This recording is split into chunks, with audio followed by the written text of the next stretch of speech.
আরেকটা প্রশ্ন আপনার কাছে, সেটা হলো যে আপনি বলেছেন যে ডেস্টিনির এমডি হইলে কিংবা আপনি যদি ডেস্টিনির বোর্ডে আপনি অনবোর্ড হন, হ্যাঁ। তাহলে তার পরের মাস থেকেই আপনি ক্ষতিগ্রস্তদের আর্থিক যে ব্যাপার, আপনি তাদেরকে টাকা পয়সা দিতে শুরু করবেন। মানে এটা এটা কিভাবে? এই কথাটা ইনকমপ্লিট, আমি আর একটু কমপ্লিট করি, জি, ভালো হবে। Please please. আমি এখনো তাই বলবো।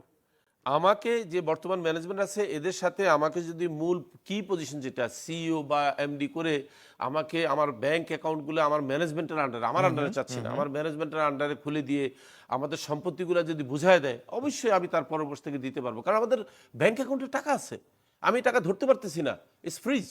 কিন্তু এটা কেন খোলা হচ্ছে না? আপনার আপনার আপনি খুব বললেন যে simple, আপনার খুব মামলার simple। রায় শেষ, সাজা ভোগ করা শেষ, সব শেষ, খুব তাহলে সিম্পল, এখন সমস্যা খুব কোথায়? সিম্পল। যদি এই ব্যাংক অ্যাকাউন্ট খুলে দেওয়া হয়, জমি ফেরত দেওয়া যায়, ডেস্টিনি আবার ব্যবসা শুরু করবে, এটা চাচ্ছে না উদ্দেশ্য মহল।